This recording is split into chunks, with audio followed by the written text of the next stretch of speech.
Welcome once again to another fantastic episode of the Business Creators Radio Show. We help business creators like you win at the game of business and marketing so you can thrive from your intersection of your brilliance and your passion and make a difference for your community, market, and audience.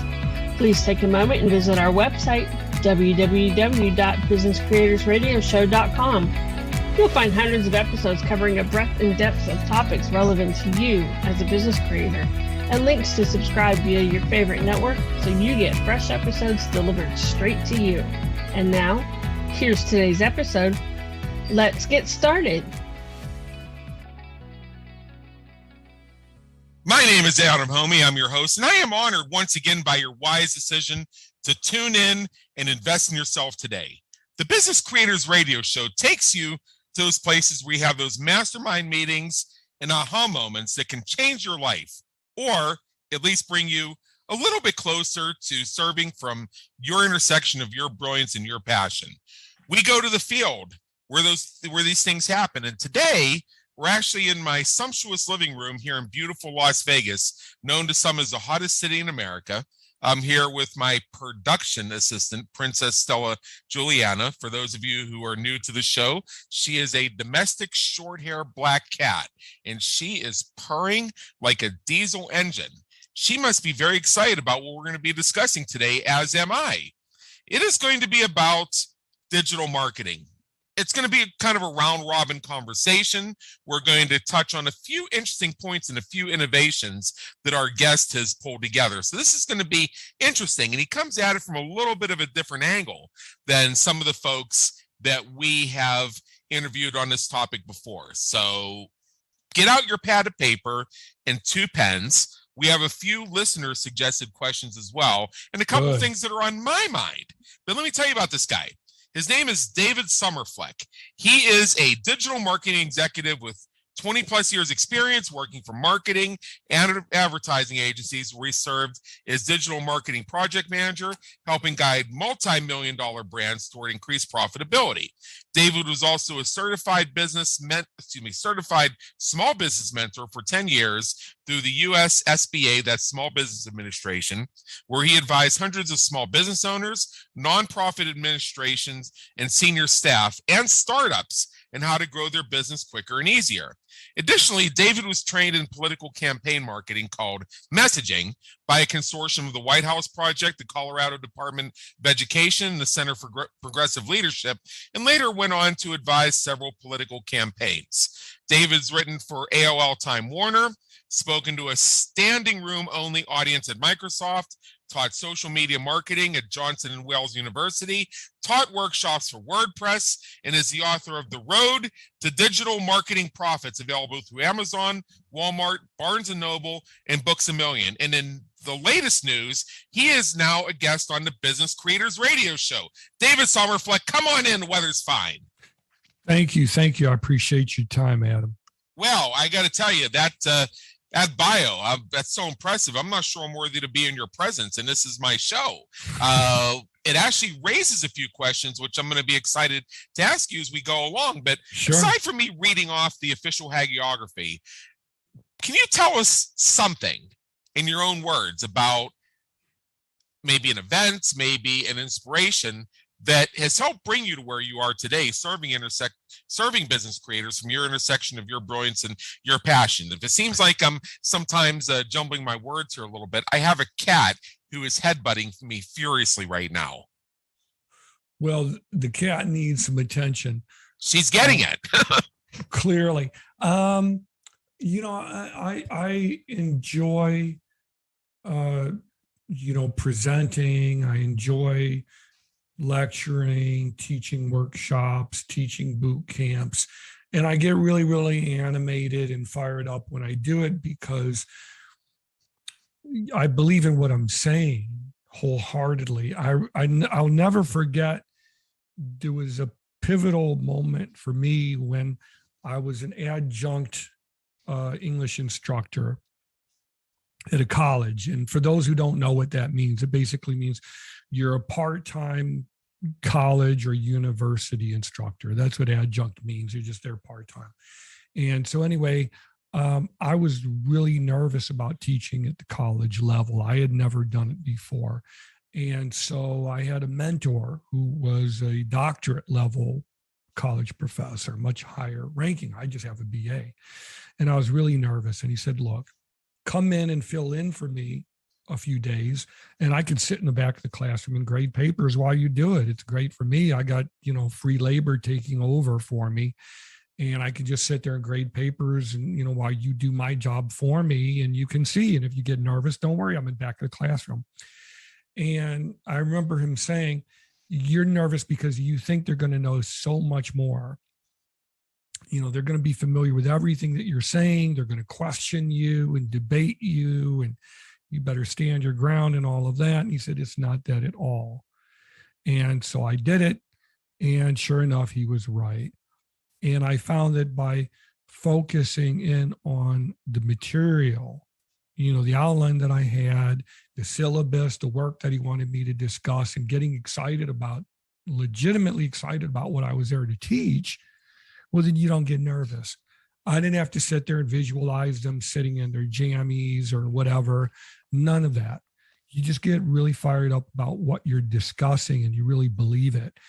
And I remember feeling the same way when I was a business mentor and started doing all these workshops and boot camps. I was nervous at first, but then I realized, look, I'm there because I'm passionate about what I do, what I was saying, what I was articulating that day, but also these are people there legitimately because they need your help.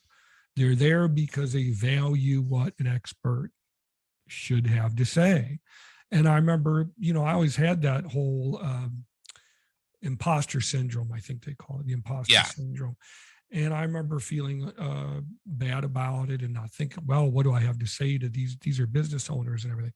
And then I started talking, and after one workshop, I realized, wait a minute, these may be business owners, but they know absolutely nothing about digital marketing or even online marketing and all that goes into it.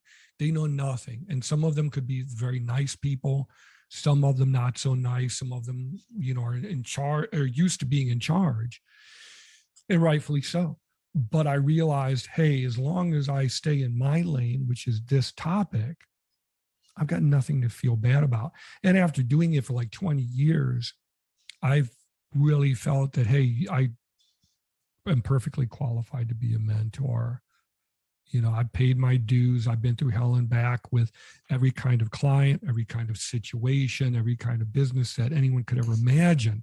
So if I don't know something by now, I never will. And I truly believed and still believe that I bring enormous value to the situation based on this direct experience. So hopefully that kind of fits what you were alluding to. Pretty much, yeah. And, I found that I think there's a trope out there that folks are worried that they're going to get up on stage and they're going to get some heckler in the stage. Well, I got to tell you, the worst experience I ever had with that is it was when I was in MBA school, and we were having some sort of discussion in the class, and some asshole decided to get up and take the lectern and actually mock my speech that I had just given. So I reported him to the dean, and he got sanctioned. Outside of that, I've never had any other issues. Right. And the reason is very simple, David. It's because we live in, regardless of what the media wants to tell you and what we're being told is happening to our society, we live in a society where civility is highly valued. If you act like what I just described a moment ago, or you heckle somebody who's on stage, the only place that heckling is really acceptable, and even then it's actually kind of an outlier, is during a comedy act. And I got to tell you, if the heckling is not itself part of the act, that will come through and the heckler will get booed. Yes.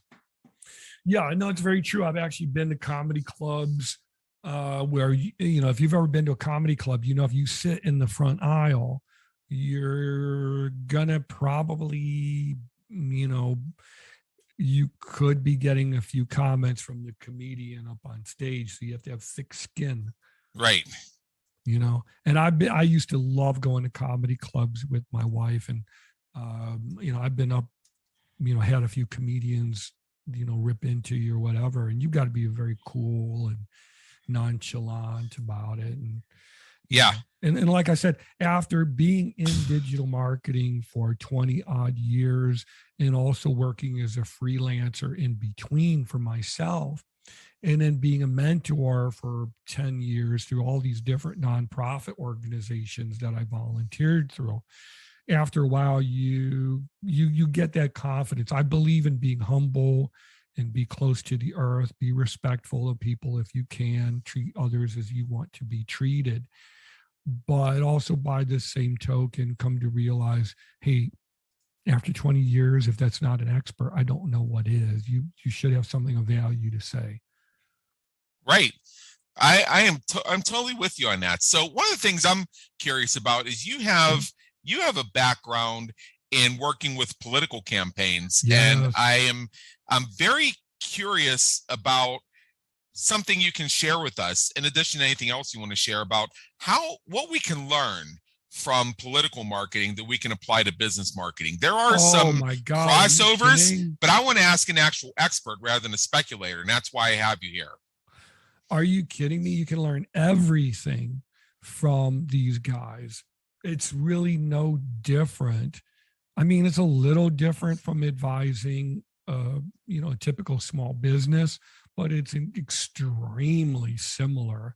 I mean, you're dealing with someone who wants to expand their reach, right? Yeah. You're working with someone who wants more subscribers, more money. Yep. More outreach. I mean, a business, you want to increase your profits. You want to sell. You want to take payments online. You want to be at the top of Google search results. You want the same thing that a political candidate does. The differences are very minor. The political candidate wants donations. The business owner wants you to buy their items, pay for services, pay for downloads, schedule a consultation, or go to their store and make a purchase. But almost every store in the world has e-commerce now. Those that don't make any money. Right. So the political candidate wants to do the same things that the business owner does. Most of them are stubborn. They don't listen. They think they know everything.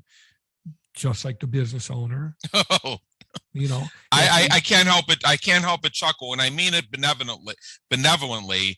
But yeah, that was one of the biggest growth curves for me, was learning how to effectively handle that very sentiment. I mean, and that's a whole other topic. Yeah, I've written blog post after blog post on that topic, primarily because I kept reading about it on social media from other web developers.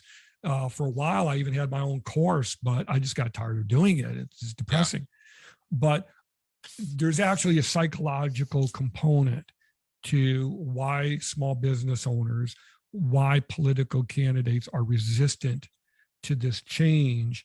But this is change that also is, I don't know how to say this without using a big word. It's ameliorative. Yeah. It's change that can elevate their game, that can help them dramatically. But why are they pushing back against it? It's like if I went up to a stranger and I said, look, if you give me $3,000, I can make you back $30,000 in a couple of months. Is that a worthy investment? Well, most people would say, sure, sign me up. Yeah. But if you say that to a small business owner, and I say I'm using digital marketing to do this, my track record is pretty damn good. The science behind this, the metrics are pretty damn good. It's better than traditional marketing. Here are my reasons for saying. They'll turn right around and they'll go to some free DIY template and effectively, hobble themselves. Well, yeah, there is. I run into so much of that, and another self-defeating thing. And I tell this story, even though it happened a long time ago, is I had a prospect referred to me, and this is back when I was in a different business. And step one, actually, it hasn't really changed. It's actually still the same. Step one was I had the prospect fill out a form that gave us some basic information, and the purpose was twofold. Number one, it was 20 questions I didn't have to take up their time asking, and number two, it allowed me to calibrate the conversation to make it more valuable to them. Mhm. So I had somebody who thought that they were gonna write to me and say, I'm not participating in your pre-qualification crap. You listen, I'm the customer, and if you want me as a customer, you call me tomorrow and you tell me what you're gonna do for me. Otherwise, I can just go overseas and get somebody just as good as you. Yes. And I wrote back and I said, cool, go overseas. And that set off another tantrum from them, which I couldn't even quote on an X-rated podcast. I do get those types of emails. Yeah. I used to get them. I used to get maybe 5 per day. Yeah. When I was really active. Now, thank God, knock on wood, every day I thank God that I'm retired. I don't need to do this if I don't want to, thank God. But that's the best. When I was really active and I was teaching these workshops and these boot camps, I'd get about 5 emails or phone calls every day.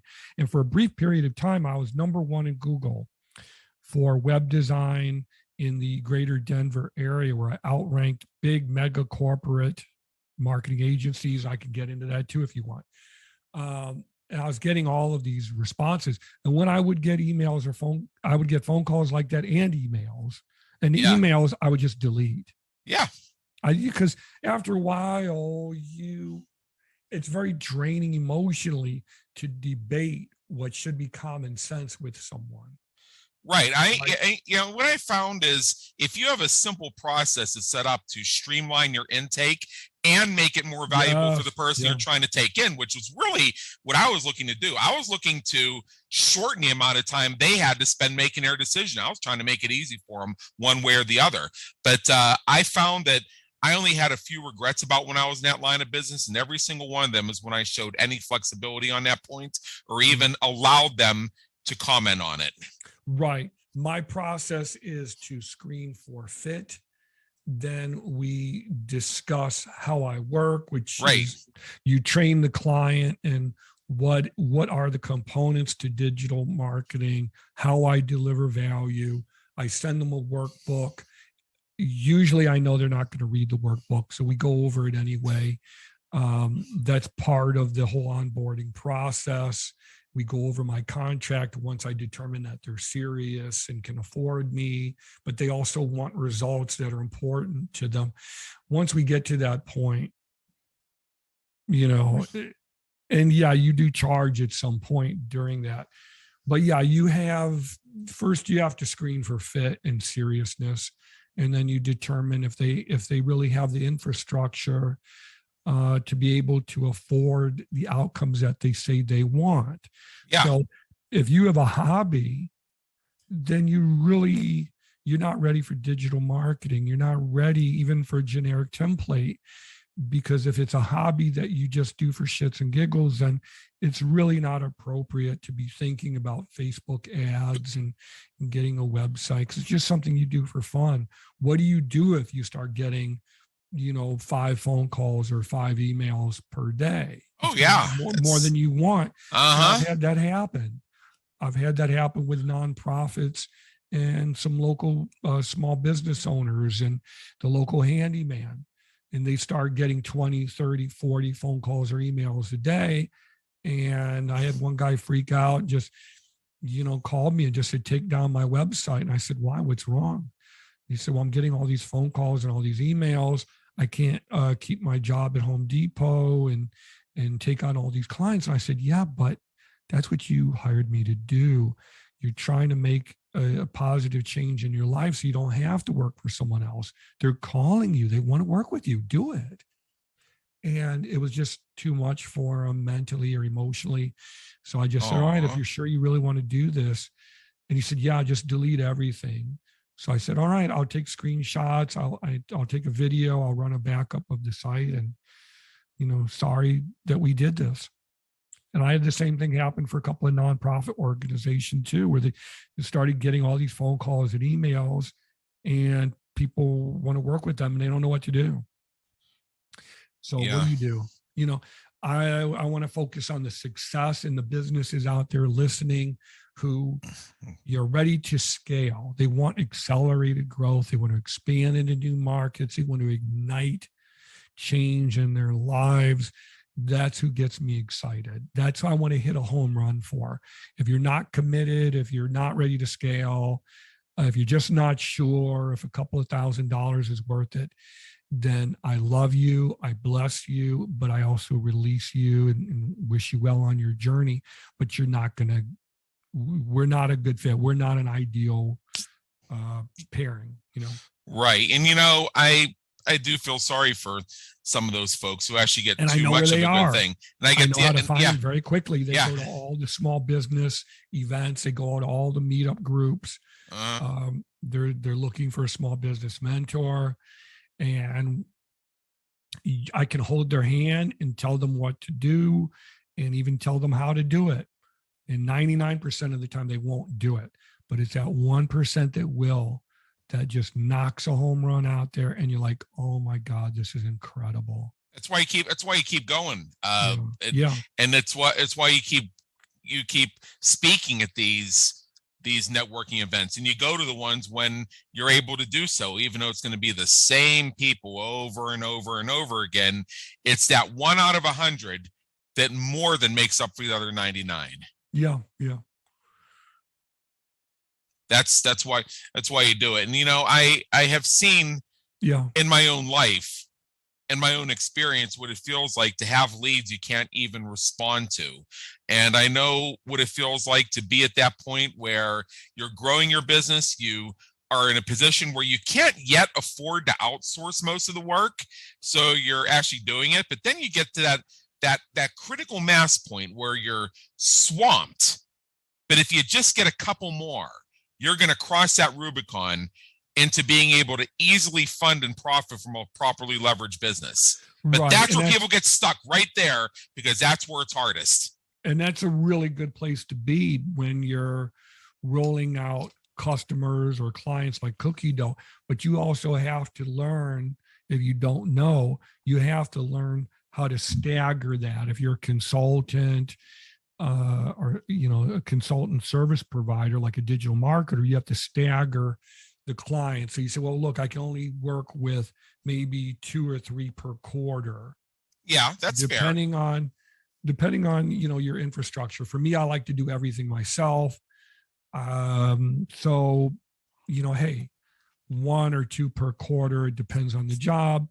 If I can't pick you up this quarter, then we'll stagger that onboarding or slow that onboarding process to accommodate that, so I don't have to turn anybody down. And I would explain that to them during that enrollment process. And that's why you got to have a 5D process for developing marketing projects, what I call a project. Yep.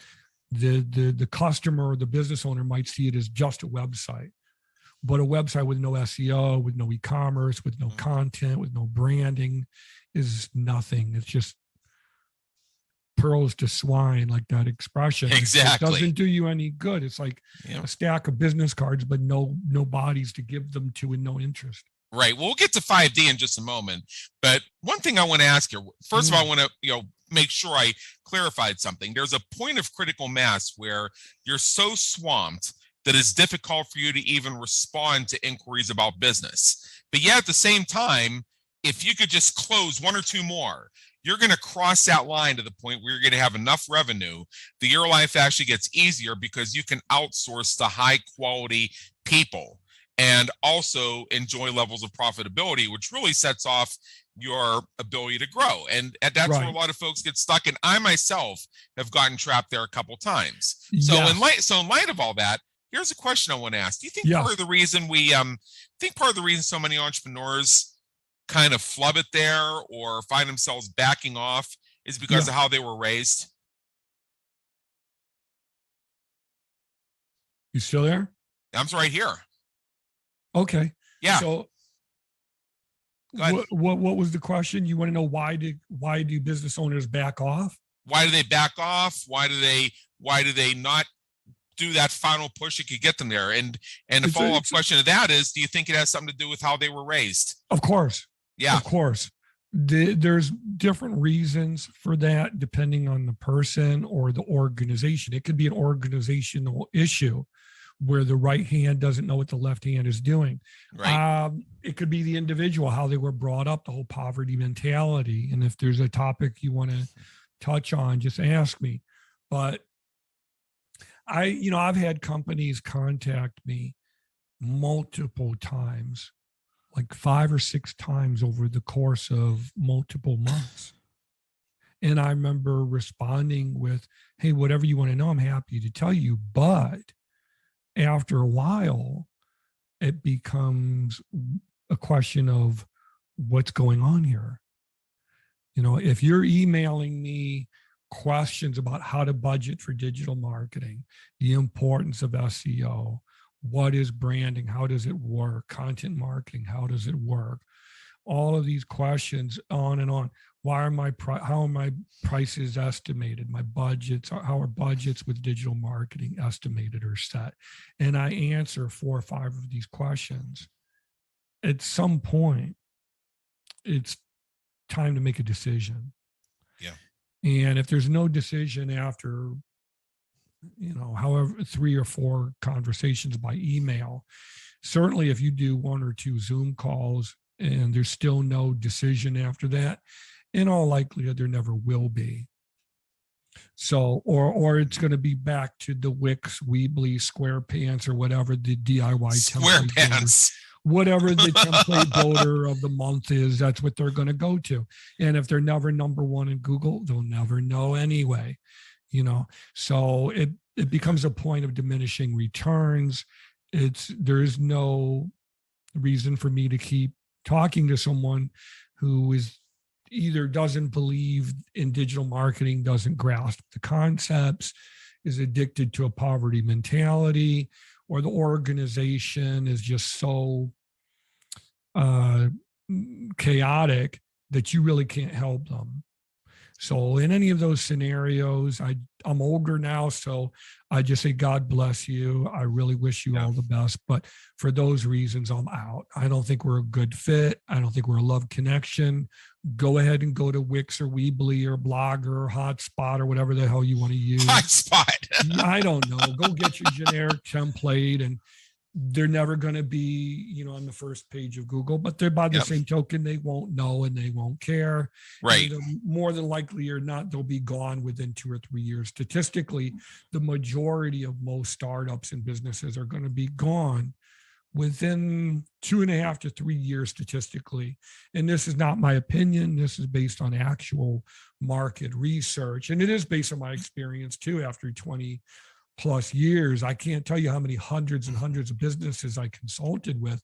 And after a while, I would need a break because it would just get to be depressing to watch so many just disappear. They they won't listen. They can't listen. And that is a whole process of denial. Now, I don't know if that's 5 steps too, but I can check. Well, I've got 2 thoughts here. Now, my primary business is working with entrepreneurs and small businesses to launch their podcasts. Is their key networking, client attraction, celebrity expert branding tool. We have the Launch Your Podcast Fast system, and a big piece of that is building a dedicated website just for that podcast or just for that show, for a combination of reasons that you probably understand better than most. So I won't elaborate upon them here. But then I do get those folks to say, yeah, but I attended so-and-so's webinar, and they have this launch your podcast in an afternoon thing, and all I have to do is put it on Anchor, and Anchor's good. I say, cool. What do you want me to do? I mean, if they're asking a question like, if they're asking a real question like, so what are the benefits of me going through with the full Launch Your Podcast Fast system? I hear from these people that putting it on Anchor or Buzzsprout or something is all I need to do, but you're arguing something else. Oh, yeah. 1 second, David. I mean, yeah, if they ask a question like that, I'll have the conversation with them. They say, your thing's a waste of time. I attended this webinar with so-and-so, and for $197, they'll just give me a video on how to post it on Anchor, and I'll have a podcast this afternoon instead of the 6 weeks your process takes. It's like, cool, never hear from you again. Bye. I don't say Yeah. it that way, but that's basically my approach to it. Now go ahead. And you're not wrong. Here's what Yeah. I was going to say about that. I have a podcast on Anchor too. Yeah. And you know what? The truth is, I did them all for fun. I don't care. I did them Yeah. for fun so I could experiment with podcasting and just have some fun in semi-retirement. If someone heard the podcast and they thought it was great, they benefited from it, they want to contact me from it, great. If they don't, it's okay. It's perfectly fine. Yep. I blow them kisses. But let's be honest here. If my goal was to seriously enroll more clients for me, then I would have handled it completely differently. I would have hired an experienced professional to help me do the podcast. I would have focused on only one podcast instead of 3. And I would have created a custom website for the one podcast. I may still do that and have very targeted SEO, search engine optimization, specifically for that. Yeah. And that's the difference. Yeah. And you just articulated where you are right now, at least, you're probably not my ideal client. And you know what? No. That is great. You self-identify as that. So neither of us have to waste our time. Now you could all of a sudden get a real fire under your caboose 6 months later and say, hey, I really want to do something big here, and go to www.reachalcall.com, put yourself in and say, hey, I was on your podcast. I was that guy who was messing around on Anchor, but I want to get serious now. Well, then you're just in a different place. Yeah. I remember very explicitly once, this is 100% true story, no exaggeration either. When I was in Denver and I was teaching workshops for WordPress, I was teaching workshops for colleges and universities, every nonprofit that I could find, every chamber of commerce I could find, you name it. And I was working on local SEO. I was #1 in Google for web design agencies in Denver, more than I could handle, and I was staggering them. And anyway, one day I get a phone call, and this is when I picked up the phone, before I would just let people leave messages. At the time, I just picked up the phone. And the guy called me. I said, yes, hi, this is Sudden Impact Web Design, which is what I had at the time. And so I said, hey, how can I help you? So we talked for a few minutes. His budget was perfectly realistic, generous. He wanted to embrace local SEO, content marketing. He wanted mobile-ready design. He wanted e-commerce with SMS text messaging, with scheduling, every appointment scheduling, you name it. Unbelievable. And he was polite and respectful, and he was very familiar with digital marketing. He read through every page of my website, so he already knew about my experience and credentials, and had read some of my blog posts. I couldn't believe it. And I said, okay, everything sounds fine. I don't even know if I have to onboard you. Let me ask you, what's your business? And then my heart sank when I heard the answer. And you know what he said? Oh, I can't wait. Lay it on me, man. It was an adult escort business. Okay, so I can see where you would probably not be for that demographic. And, in my business, when I had a web design business, I was approached by a porn star. If I said the name, people would probably privately nod to themselves of, oh yeah, I know who she is. And I turned her away, not because of judgment about what she did, but just because that's a very specific niche. It is. This guy was very rational, very calm. The budget was actually his budget expectations were realistic, but also generous. Yeah. Because the truth is, what he had said, what he had quoted, I probably would have done it for half and been very happy to do it. And there was so much style that I could have brought to it. But, hey, I've been married for a long, long time. And I said, I cannot in good conscience do this, out of respect for my wife. It just, I can't, and I told him that. I said, I wish you the best. You sound like a really nice guy. I just can't do it out of respect and courtesy for my wife. So, and plus for my own morals, I can't do it, but I wish you all the best. And that's key. And that's key to know where your lines are. I mean, like there's certain type of clients I won't deal with. It has more to do with their personalities, with their produce, candidly. But there's a certain type of personality, if they act a certain way as a potential services client, I'm not gonna keep them around and say, hey, I'll just sell them products. No, get the hell off my list. I don't want you. There was another guy who was the husband of a famous Food Network chef. And he contacted me and said, look, my wife hired a local developer to build a website for her, for her business. And it was like $6,000 or something like that. And he said, the site doesn't work on mobile. The e-commerce is unsafe and broken. It's unreliable. The site goes down at times. She's trying to sell her CDs and her digital downloads from having been on the Food Network, which is perfectly understandable. And we're having all these technical problems. It looks like a PowerPoint presentation and all of that. So we're shopping around trying to fix it. And I told him, I said, wow, I'm really sorry that this happened to you. I'm familiar with the chef and everything and the show. And, I'd love to help out. And I even said, because of that, I'll make you a deal. I don't normally do this, but I'll make you a deal. So he bit, okay, what's the deal?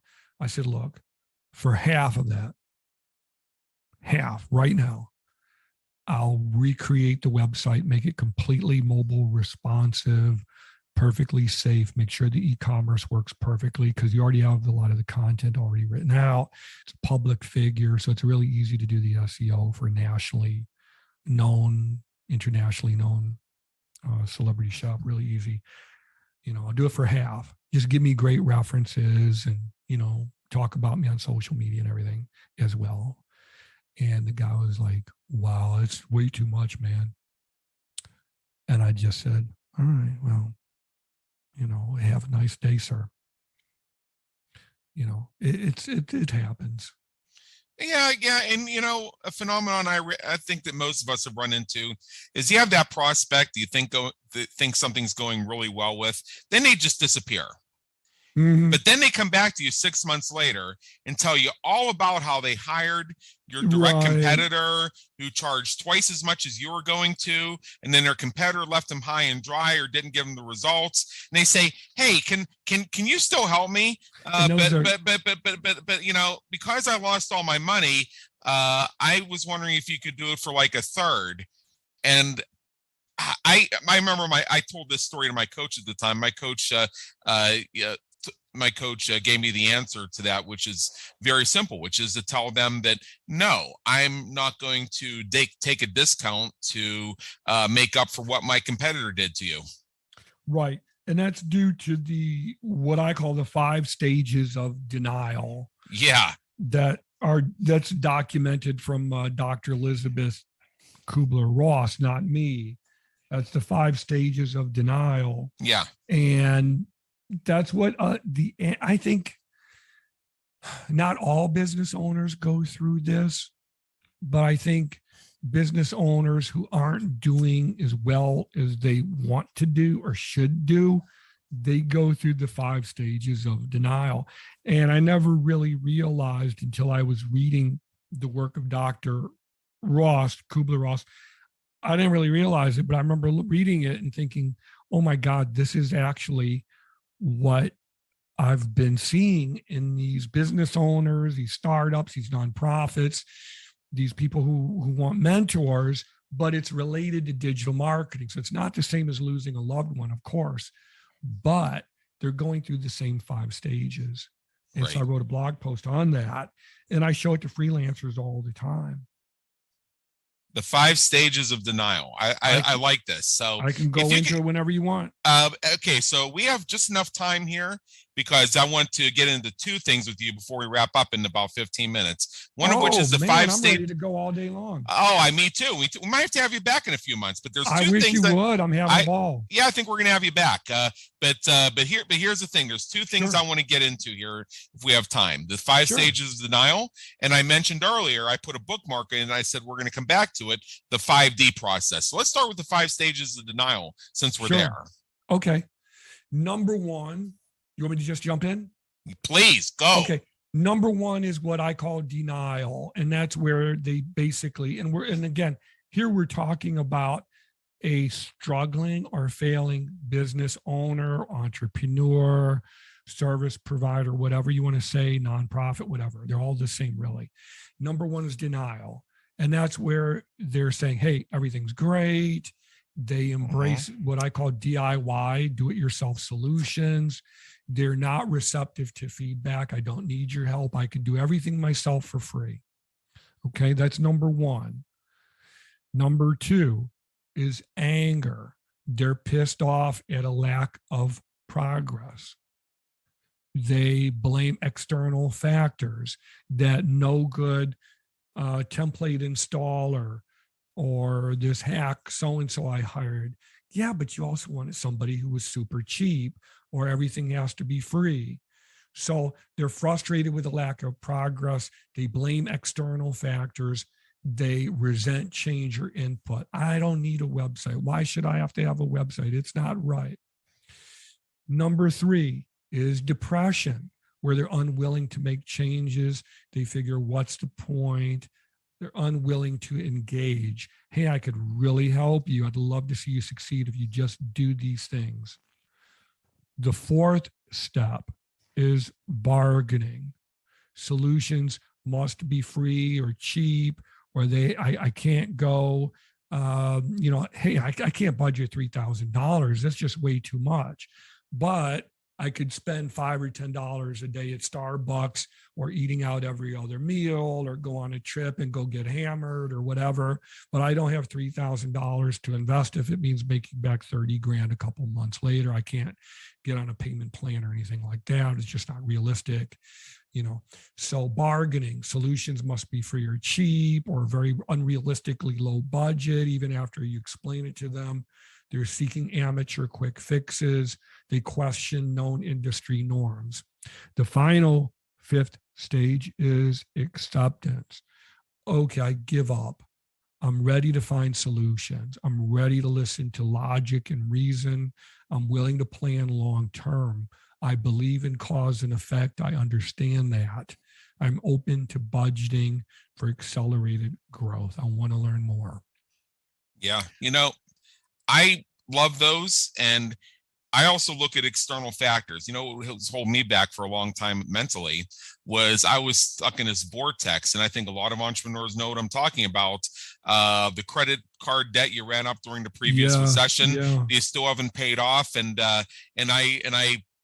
it seems like, if only I could just get out of this vortex, but I can't get any funding. Nothing will help me. And then it's also mentally weighing you down. It's holding you back from moving forward. You keep running into these artificial roadblocks set up by the financial institutions that are there to oppress us, not help us. So, and hey, I said it, I don't care.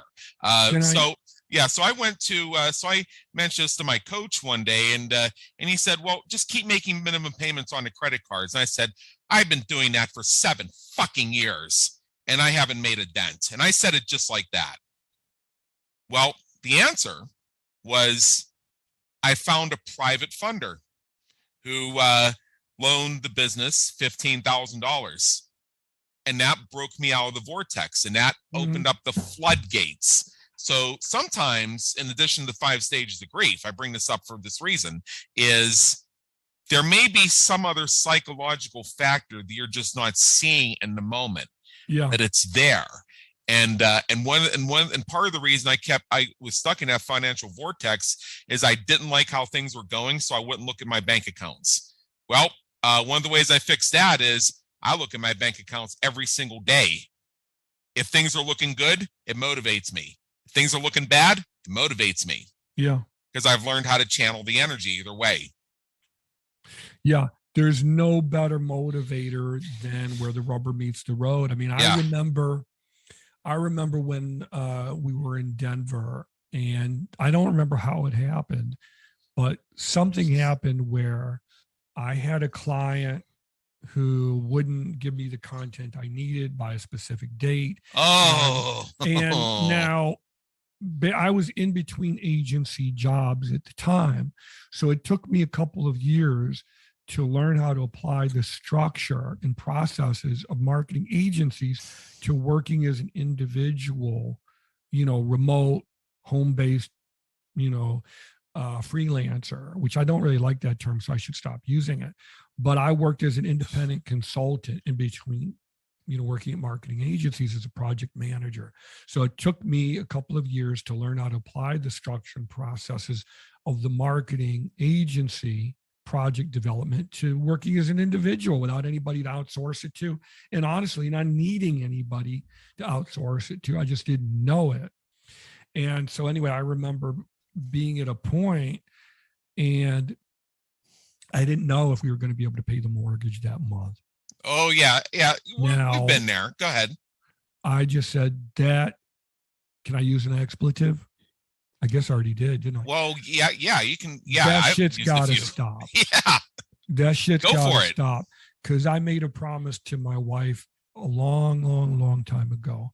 You will never, ever have to worry about food being on the table or roof over your head or being able to get a new dress if you want a new dress. You should never have to worry about that.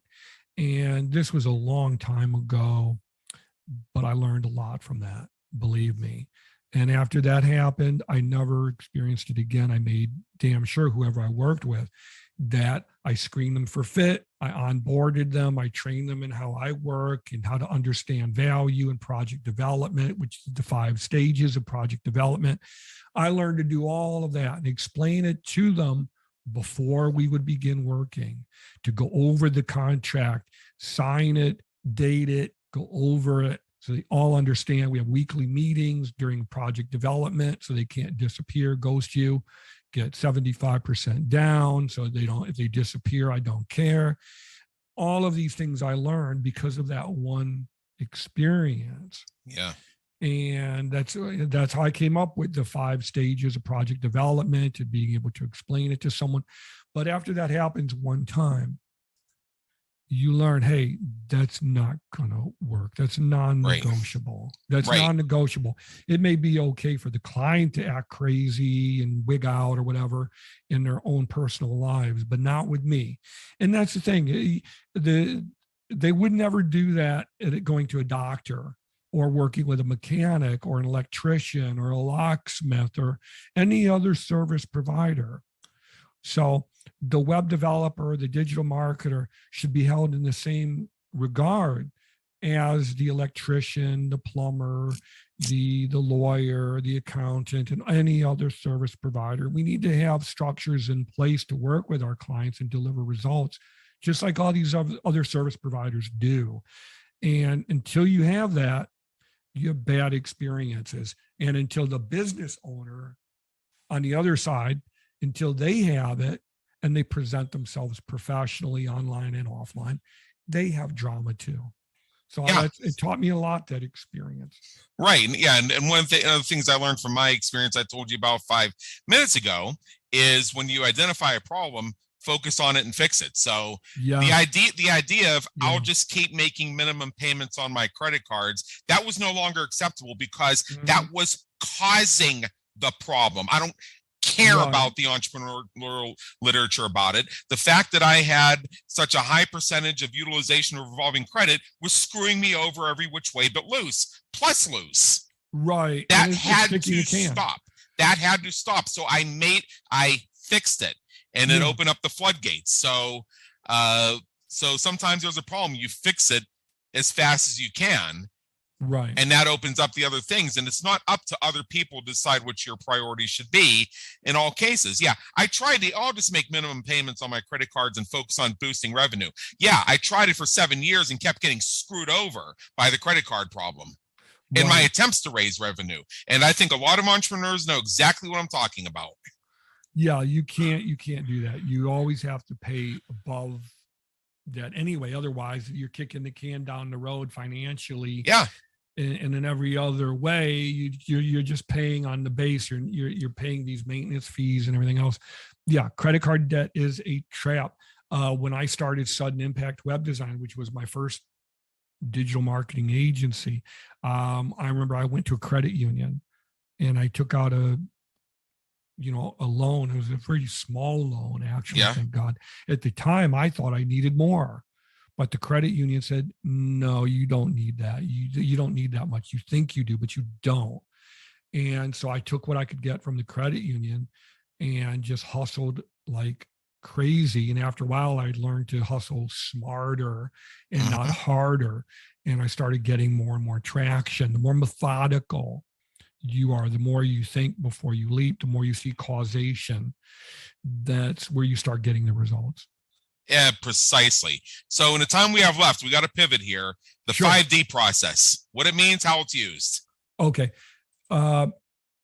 First of all, we're talking about digital marketing. Yeah. Digital marketing, if I can define it very briefly, because a lot of people get these things mixed up. Please do. Digital marketing is taking SEO, which is search engine optimization, how you're found in online search. Okay. SEO, e-commerce, how you take payments online for goods or services. Okay.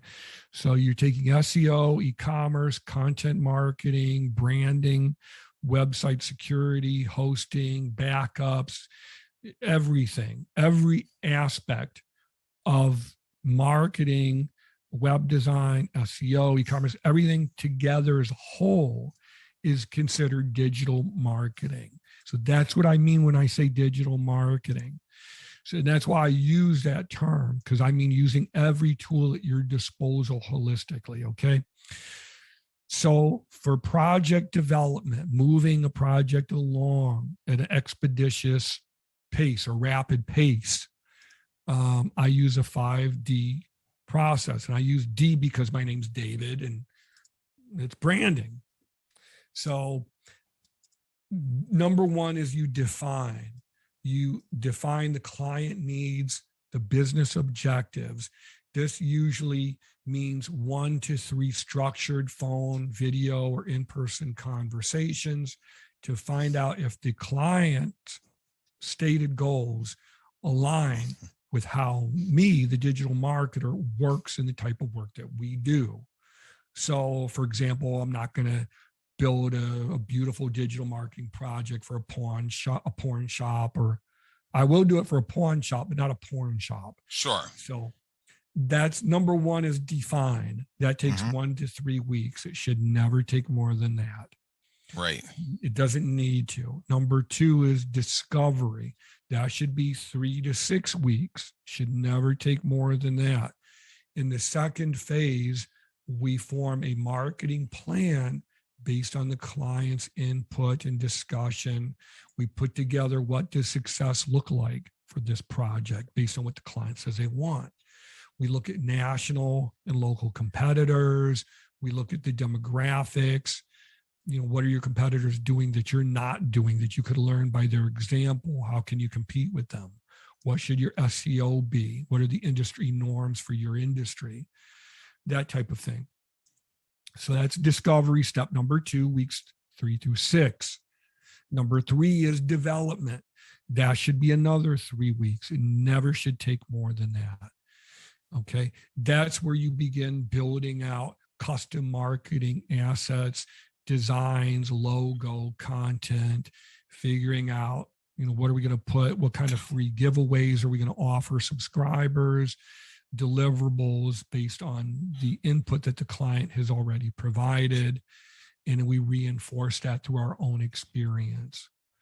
So the 4th stop is weeks 9 through 12. That's what I call deployment. And it's also kind of what, from my growing up in a Navy family. That's where you put digital marketing assets into effect, where your online marketing division is put into action, generating leads for the business in conjunction with traditional boots on the ground marketing. And finally, step number 5 is weeks 12 through 15 that I call decision. That's where they have to make decisions. And that's where I would talk to the client and say, look, we're at step number 5. Step number 5. I need some water. So step number 5 is decisions, weeks 12 through 15, where we look at what are called KPIs, key performance indicators, and we talk about how to set plans for keeping this thing going. So it's going to continue delivering the outcomes that you, the business owner, wants. We develop a maintenance and upkeep plan for updates, for backups, for website security, for automating the content marketing distribution that goes through the social media distribution channels. So, for example, if you have a podcast, for every podcast episode, there should be a video, there should be an audio, there should be a blog post summary with appropriate links. So imagine if you have 50 podcast episodes, we could have 50 videos, 50 audio samples or episodes. You can have 50 blog posts summarizing these 50 podcasts. Well, that's giving you 150 pieces of marketing collateral alone, right? So week number 5, decision time. How do we keep this going? Yeah, precisely. So I really love that. And thank you for sharing with us. And this is another reason why all of our listeners should absolutely subscribe to the Business Creators Radio Show so you can listen to things like this again and again and again. So we're at the top of the hour here, and David Sommerfleck has a gift for you, which I'm going to tell you about right now. So you can go to his website, and you can get free chat through his website and free one-on-one video conference calls and you can review questions with David. He also has some free guides and free offers. I encourage you to check this out right now. His website is dms.blue, B-L-U-E. That's actually the website, dms.blue.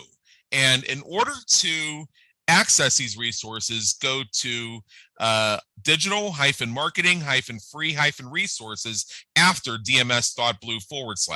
An easier way to find this is just go to the notes on my website and click the link, because it's going to be right there.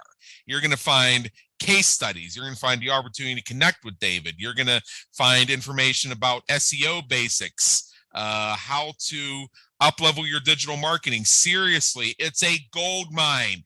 Get out your pick and start digging. dms.blue. And with that, David Sommerfleck, thank you so much for being with us today. It's been an honor, and believe me, an education. We trust you enjoyed today's episode of the Business Creators Radio Show. Check out our previous and upcoming episodes on our website at www.businesscreatorsradioshow.com. While you're there, be sure to subscribe via your favorite network so you get fresh episodes delivered straight to you. Until next time, have a great day. Take care.